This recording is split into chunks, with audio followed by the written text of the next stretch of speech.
Hello, welcome back. Design Elements and Principles, Part 2 of Value.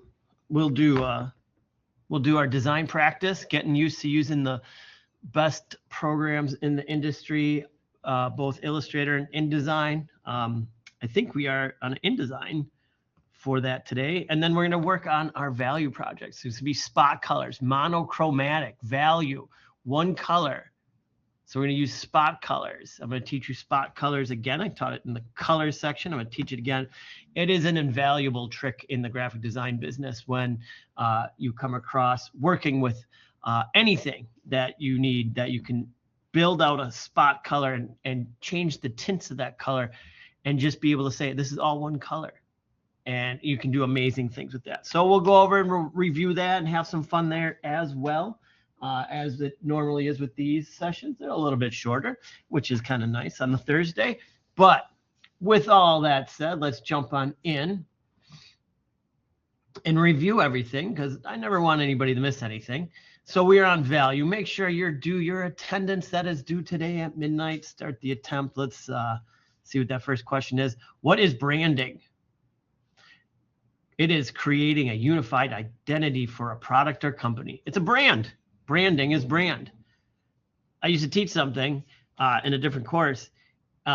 Branding, when they brand cattle, that's what the term comes from.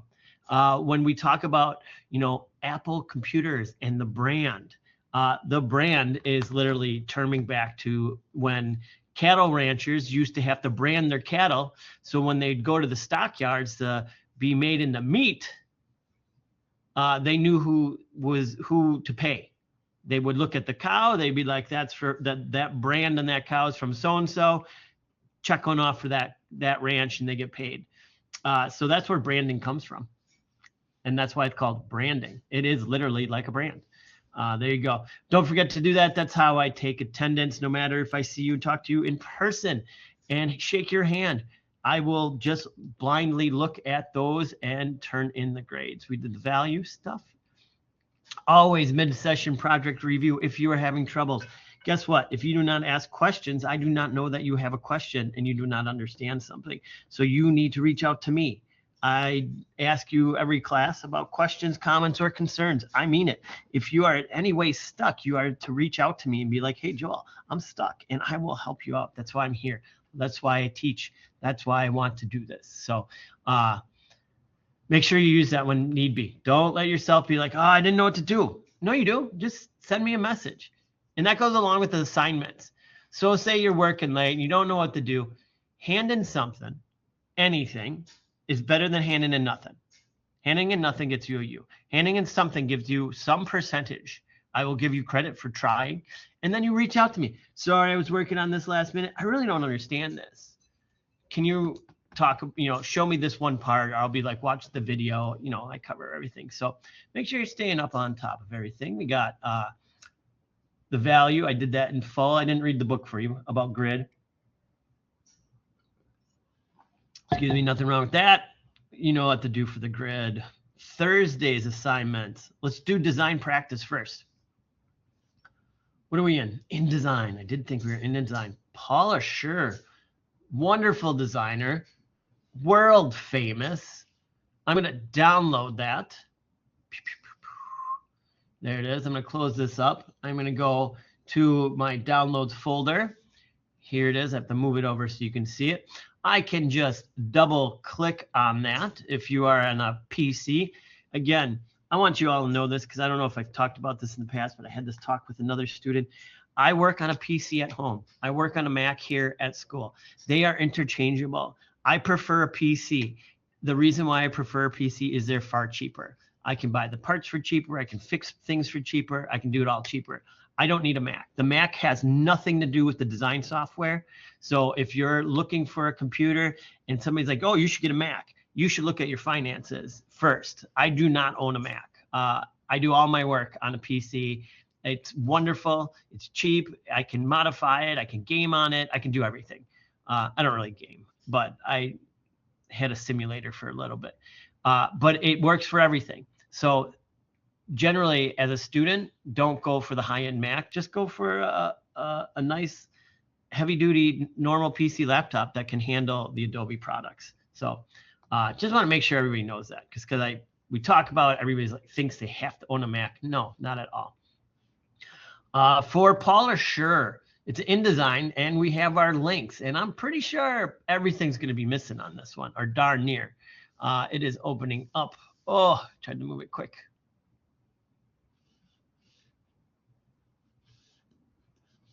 Oh, I got it locked.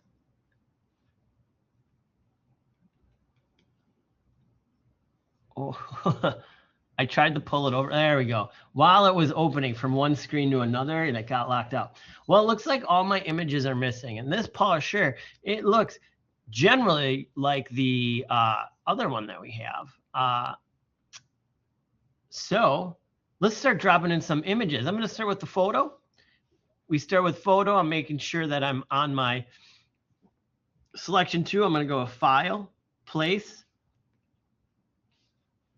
I'm going to go to my downloads, to the Polisher file, links, and I want to make sure Polisher, not that background. I want the photo. It's called Photo. Place the photo, hit open, and I'm going to place that in. Starts out, it's way too big to use. I automatically just go up to these things at the top. If this bar is not showing at the top, you go to Window and Control. It is called Control. That gives you a second access. It may be a little bit redundant, but some of these tools aren't set up the same here, or you have to open them. I am not used to opening these. I'm old school. I need to learn how to maybe get rid of this control bar, but sometimes it is quicker than this side. There's a lot of overlap.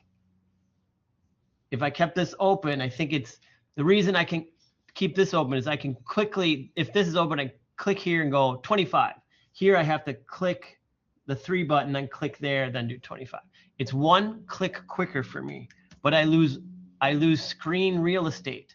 So that's with you're working on a small laptop and you need screen real estate, then you can do it over here and just kind of open and close these. You can get most things to show, but there's a couple hidden gems up there. Now I'm going to go to my free transform tool, or hit the letter E, and I'm going to hold down Shift, and I'm going to make Paula smaller. Do that with the free transform tool, not with the selection tool. We know what happens when we do the selection tool. There's 2 ways to crop a single image with a selection tool, but sizing is best done with the free transform tool.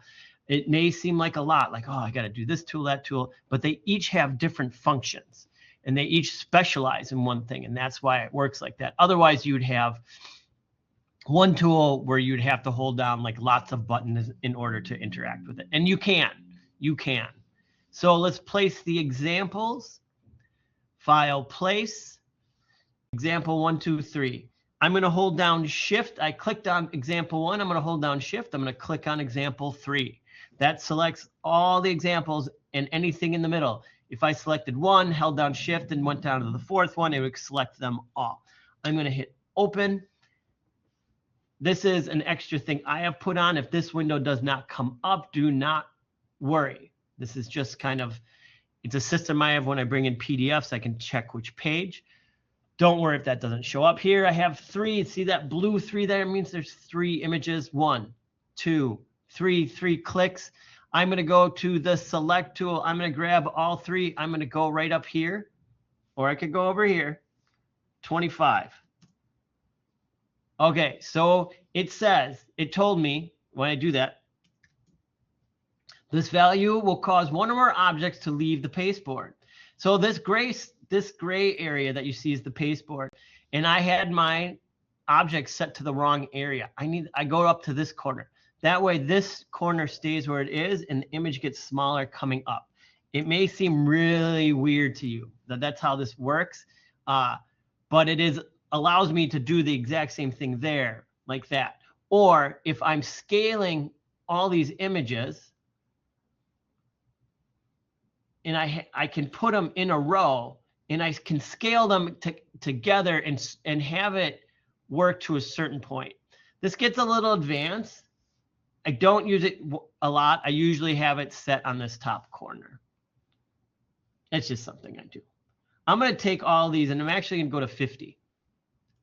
They're still too big. Now look at that. I went a 25 and then to a 50. And all we need to do is start rearranging these. So we want them all to be the same width. So what I'm going to do is move them all out here. Sometimes it's good to work off the artboard because you can get things to snap and align and then resize. So, I'm out of artboard there. I'm going to turn off the body copy so we don't see it. I'm going to line all these up. And I'm just going through different ways to do different things. Do you have to do it this way? No. I'm just showing you a bunch of different ways. So I'm going to hold down Shift. I'm going to grab these bottom two. I'm going to go to the free transform tool. And I'm going to hold down Shift. And I'm going to scale these to be the same size as that poster. And now I'm going to check. And what I'm going to do is I'm going to lock these. And I'll do the width is 1.2292. I can copy that information, click on this one, make sure this is linked, paste that in, put a space there, hit return. And what that's doing is it's making mathematically, even though it's a smidgen of an inch, it's mathematically making these the same width. And then I can do this again, and they all line up. Now I'm going to just go right here. I'm actually going to go under Paula because they're all the same as Paula. And this is just, I'm showing you these crazy ways to be super accurate and using different items to be accurate. And so I was looking up here for this matching. When I pulled that, getting that as close, I'm like a pixel off. If I go back and I'm on free transform and I grab this corner, I got this big thing. I can just go a little bit bigger and then absolutely match Paula's in the size. So all these images are now the perfect size. And again, like I said, it's different ways in which we can make things exact. And now what I'm going to do is Paula's up here, and I'm going to unlock Paula, and I have my examples unlocked. And the swatch one is here. I'm going to grab all four of the images, even though they're on different layers, and I should still be able to distribute that spacing. And now they're all mathematically perfectly spaced. And then I can lock photo, lock examples. And then let's start from the top. Let's move the titles in. Double title. And there we are.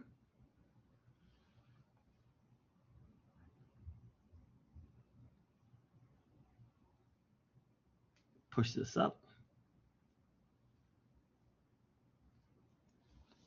Then I'll do the body copy. Get that layered right there. Then we do our final background. As we can see, the background goes all the way to the bleed. That's an important part of design. Make sure that we go to that bleed. All right, there we are. So I save that, file, save, and then I go to file, export. And I'm going to export as a PDF print. I'm going to do the first one, client, save. The client is the smallest file size. I always view PDF after saving. I go to my marks and my bleeds. I make sure nothing's on, and I hit export.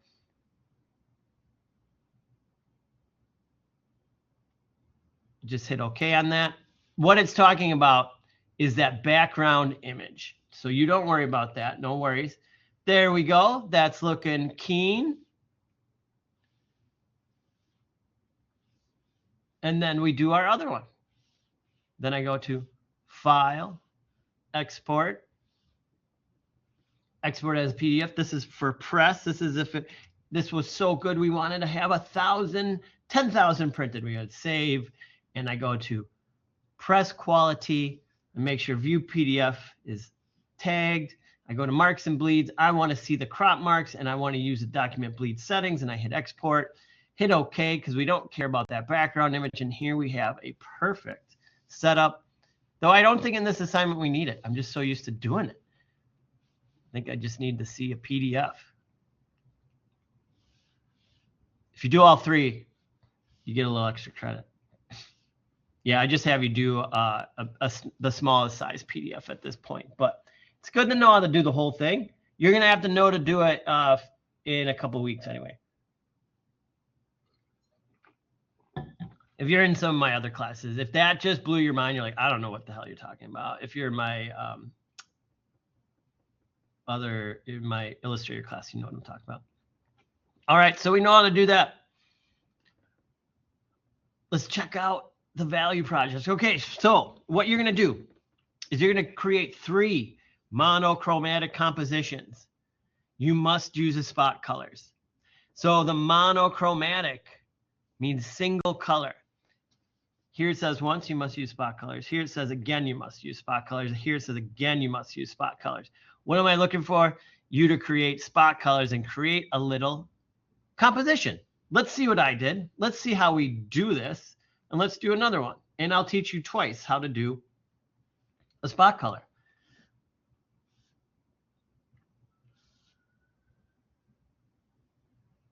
Spinning wheel. Oh, okay. Went away. The spinning wheel of death. All right. Here is my setup. Here is what I did. It's a value composition.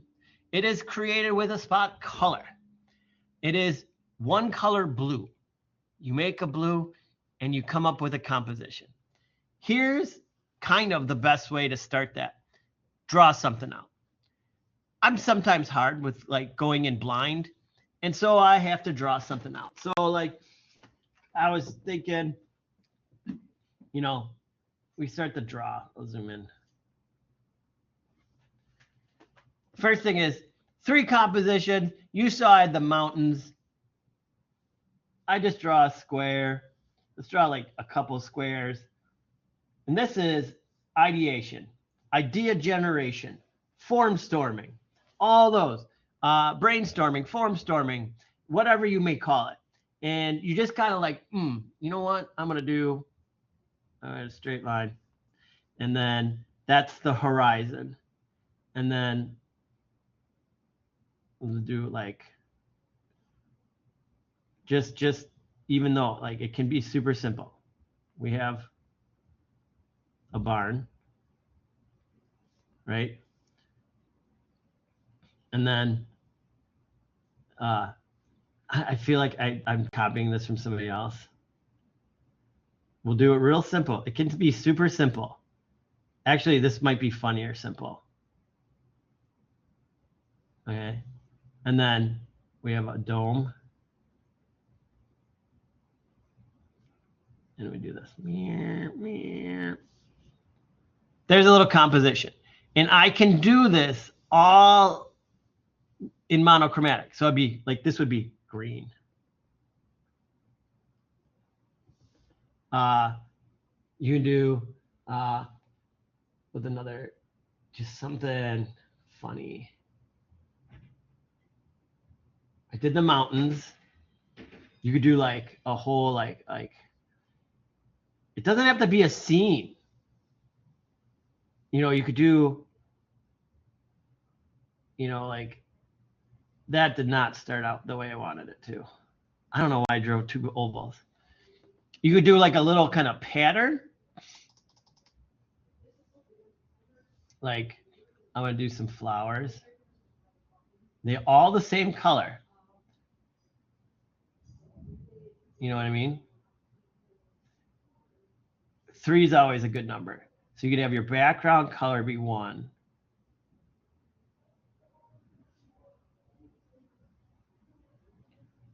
And you may be like, but I can just do that in Illustrator. But here, you know, I'm going to readjust that.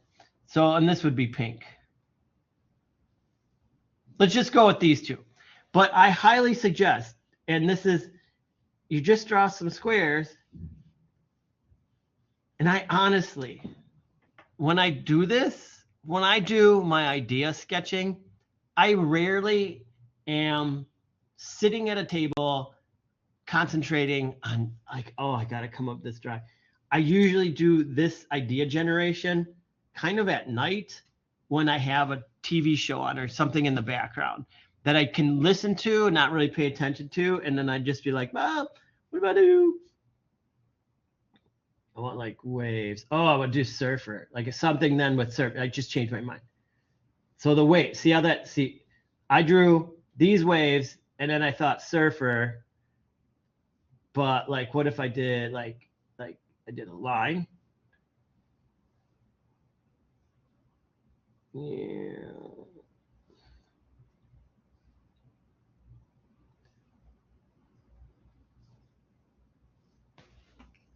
And then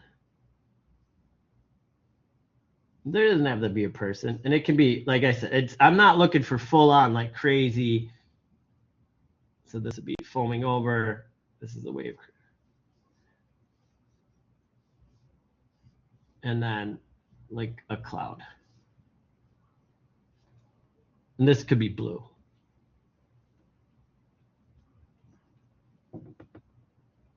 And all this can be done with what you've learned with the pen tool, anything like that. So I'm going to go to File, and I'm going to save these. Because I can bring those in to Illustrator and use them and draw directly on top of them, which is a crazy, that's why I'm learning how to play stuff. So first, I'm going to do the green one. And I'm going to pick a green color. So I'm going to draw a box. I'm going to go to your artwork here. You can turn off the examples. And I'm going to go to stroke. I'm going to turn off that stroke. And for the fill, I'm going to go to this. And let's get a green going.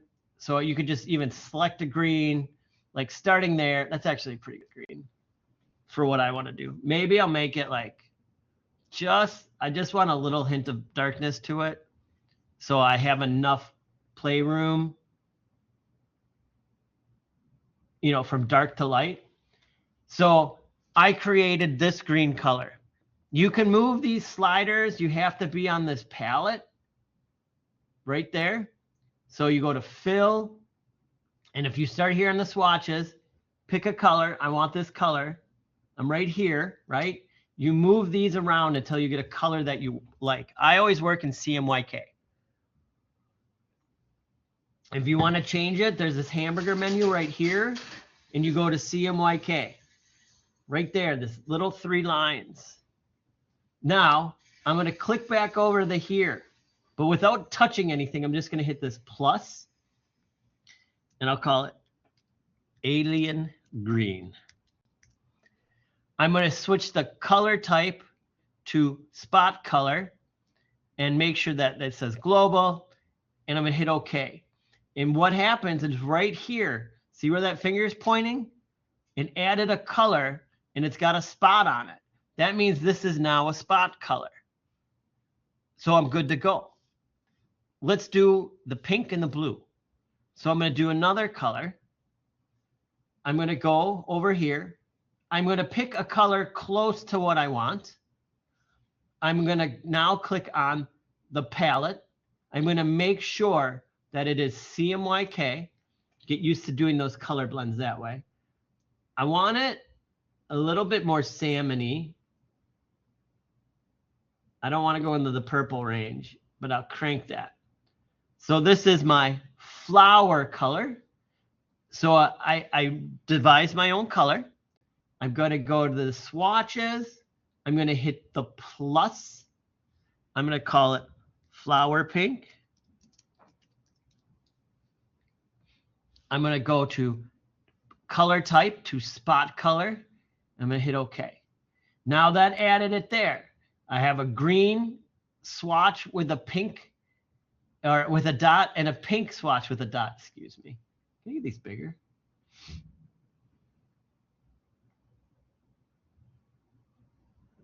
No, I have to scroll. But yeah, there you go. I made them big, huge. Maybe large is too big. Let's go medium. Split the difference. So I have those two. Now I'll make that third for the blue. What was the blue? The beach. I want a tealy blue. So I'm going to pick a color, you know, starting point. I'm going to go to this palette, and then I'm going to find my tealy blue. Ooh, like that. Yeah. Then what do? I go to the swatches. I go to the plus. I call it ocean blue. I switch the color type from process color to spot color, and I hit OK. Now, then we check down here, and I have a spot color, and a spot color. Again, what does that do for me? If you don't remember from the monochromatic series that we did, is I can take this square and make a bunch of them, click on it, and then if I go back to this palette, I can type in 80% of that color. Go to here and go to 60.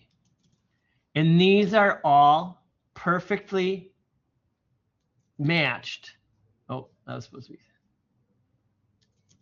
perfectly matched to that color. This is monochromatic, and I will be checking this in your files. This is 40, and this is 20. So that is why. So now we have a monochromatic palette because you use a spot color. This is all the same color. Technically, this is the exact same color. So that's a great way to get around some rules and regulations when it comes to graphic design. You may hear in the future, oh, we can only do it in 2 colors. You'd be like, 2 colors, no problem, because I know how to do a spot color, and then I have that full range of color, and then the blend of the two. So now, to have some more fun, I did my drawings. I have my colors. I can move those over just so I can see them. And I have my drawings. So I can take my drawing. You can take a picture of your drawings if that works better for you. It works way better for me. And you can place them in, just like we've been learning to do. So I go to File, Place, and I can place that Photoshop file. I have Place from Cloud Storage. It is 103. It is this. Place. And I just click it in. And there it is. And that's all I need for the reference. I'm going to make it big, of course. So I'm just going to grab a corner and hold Shift. Always hold Shift, never not hold Shift. And I'm going to make it the size of my box. I'm actually going to hold Shift and Option. It speeds up the shift process. Shift and Option on a Mac. I forget the other. And so I can just lay it right there. I'm going to go to Object, Arrange, and I'm going to send to back. What that does is it's like working in layers as you learn how to slowly work in these programs. These layers have layers within them. When you see this little this little arrow, if you turn that, that shows even more layers within your layer. And I'm just putting this all the way to the back. And then I'm going to lock it. So locking it means I can't mistakenly grab it. I could have created a new layer with this on it, but I'm simplifying the process. And now I'm just going to go and start making shapes and make my little value composition. And you can move things off. So I want to start like this. What if I start with this and the ground is, I'm going to make the ground 75. It's not going to be the darkest. And then the sky, ooh, I just reversed my thought process. The sky is going to be the darkest. But Joel, you're blocking your scene. You know what? That's all right. I'm going to move these to the side. And when I bring them back in, I'm going to send them to the back. And then let's make a triangle and 2 squares. There's a square. There's a square. I'll hold that down. I'm going to go to the polygon tool and I'm going to hold down shift. And then on that side, that plus or minus, I'm going to drag that up. Showed you how to do that first. This I'm going to kind of smush and smash.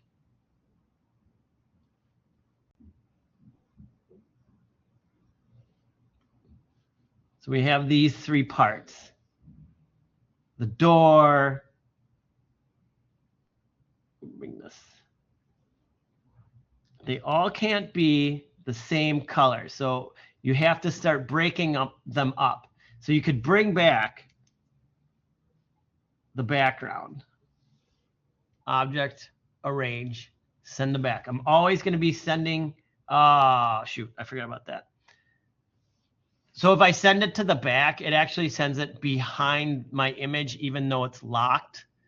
So I'm going to do a different order now. I'm going to undo that. And I'm going to bring these to the front. Object, arrange, bring the front.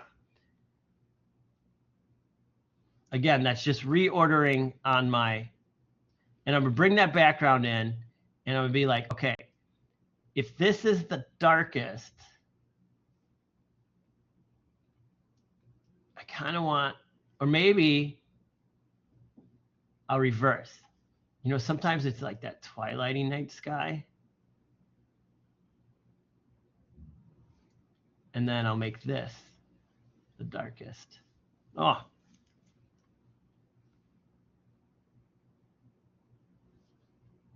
Oh, yeah. Yeah. Because then, okay. This gets to 75. Or I'll just do 90.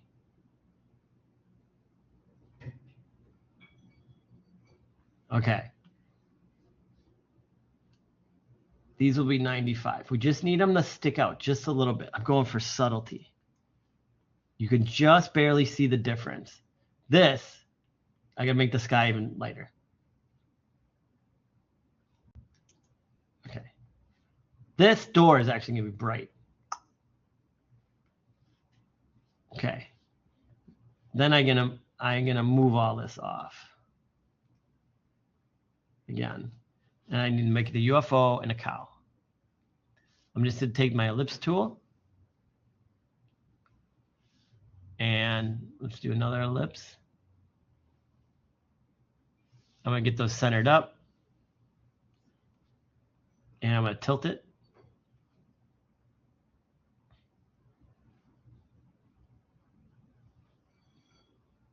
All right, and then these are going to be full 100. Then I'm going to make my little generic cow. So the cow will be just some ovals. Ovals with ovals. I'm going like so simple here, just having some fun.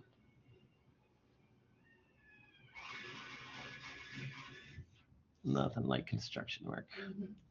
So I'm going to do the cow is 25. He's a white cow, but I'm going to put some spots on him.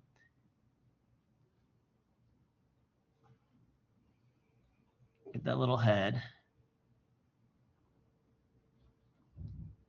You can get far more complicated with this, and I want you to. I'm just kind of like in the idea of like, you know, spend a good amount of time on each one of these. Have some fun, learn the programs. Now I don't like how big that head is. Maybe it was just not, it was too fat.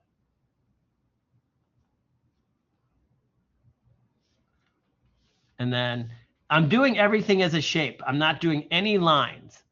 And even for the tail, actually the tail should come down. I'm going to make it a shape.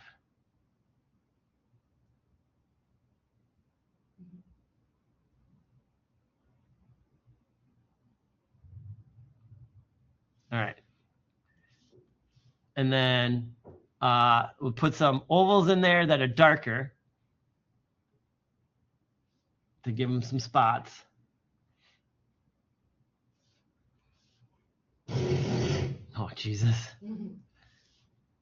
Hopefully, they usually do it pretty quick. Let's see. It doesn't interrupt our videos. And the other thing, I'm all about variation. If you're gonna make like spots, just make them different.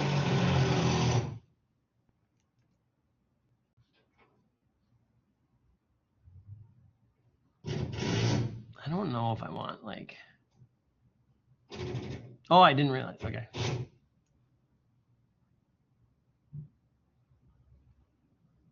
All right.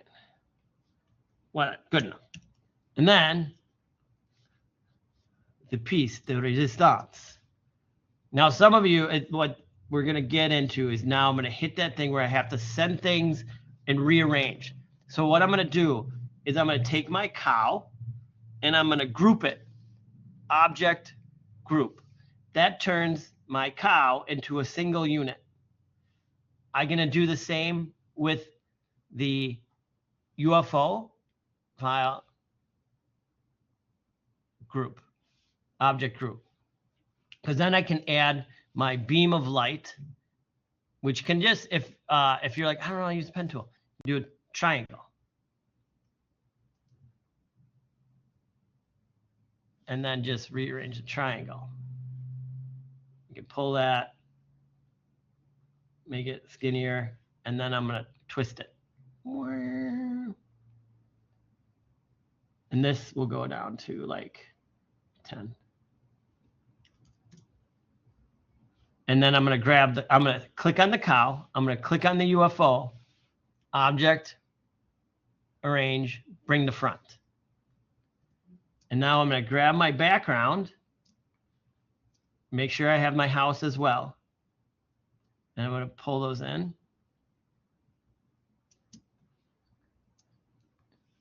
That's too bright. And then I gotta adjust it. Oh, yeah. There you go. A little monochromatic scene. Again, only using one color, but you get depth. You get, this is the show, like what you can actually do. Everybody freaks out when you're like, you can't use any color. You can only use one color. And people are just just think they can only use black, solid black. No, you can do anything with the full value system in one color. You can create depth. You can create a scene, create something that looks different. Here, I'll do this. Get that over there. I'm going to go to object and I'm going to unlock all. Unlocking lets me move my little flowers. This is pretty freeform. And I'm going to lock those flowers. Object, lock, selection. So I'm locking. Now I can't move those flowers. I know where my color is. Sometimes if you click on that color and click off, it preloads your shapes. I'm going to put the background in last. And for this one, I could probably I'm going to create one. No, there's something about the originality of each flower that I'm like, no, you should just kind of do your best to match each one. And I was trying to think of another like reversal, like where we think positive, right? We think positive. When I say positive on the colors, we think about what color should the background be and what color is the foreground. But what if we play with those and switch them around? Now that I kind of have two built, I can take the one and I will often just copy and paste instead of having to like go and redraw. But then I'm going to change this one. I'm going to get to match and be squatty, you know, a little different. But for me, like I said, it's just when you're building and you think, oh, I have to go over here and I kind of like redraw it, or I can just take an existing one, copy, paste, have one appear, and then just transform it. And I know this isn't the Illustrator class, but you are learning Illustrator. And I'm just gonna copy, paste. And all I'm doing is just an oval. I'm just shifting, and then I'll change the values. No lines, no outlines are used, only monochromatic spot color.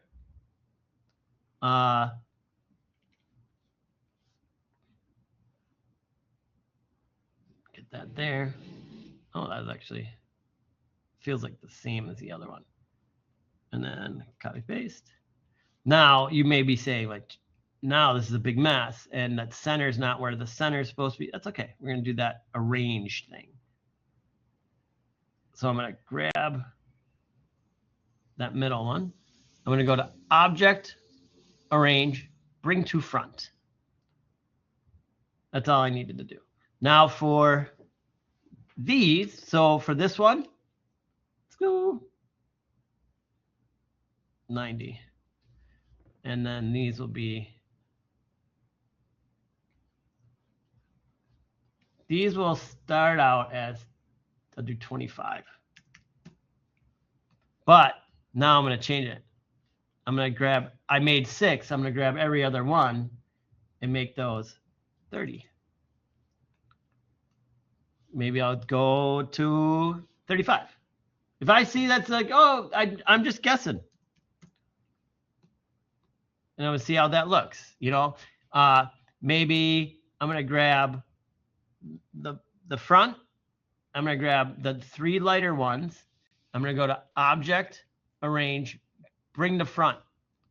So that puts like all the light ones above all the dark ones. Oh God, I could go crazy now. Now, you know, another idea is if I grab all these, well, if I just grab all these and I can group them, Object, Group. Now they're one. Now I can copy and paste that. And sometimes what I like to do is you put one on top of the other and then you rotate one and you kind of be like, well, can I get something, you know, does it work out if I overlap? Nope, that looks like crap. The reason it's not working is I only did 2 variations and I can't get them to separate enough. So that idea is out. No big deal. It didn't work. Backspace. And then you just draw another one. And you draw another one.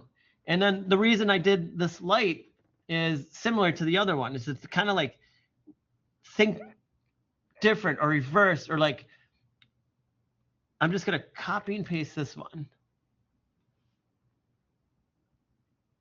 And I'm going to, if I take the direct select tool, which is just below the select tool, and now I'm going to take that color and I'll make this 25.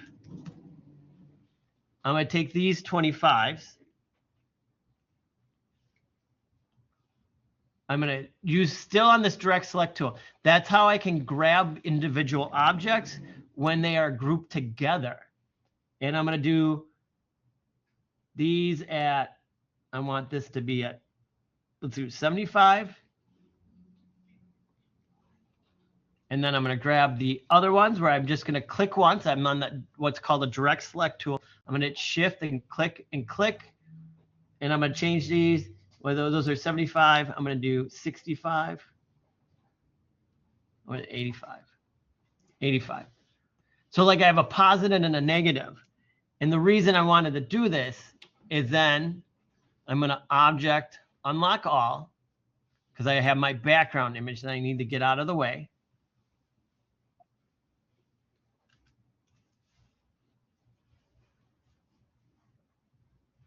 And now I have my color, and I want to show you like the difference that you can do and what changes with these value compositions. That here it is on a dark background.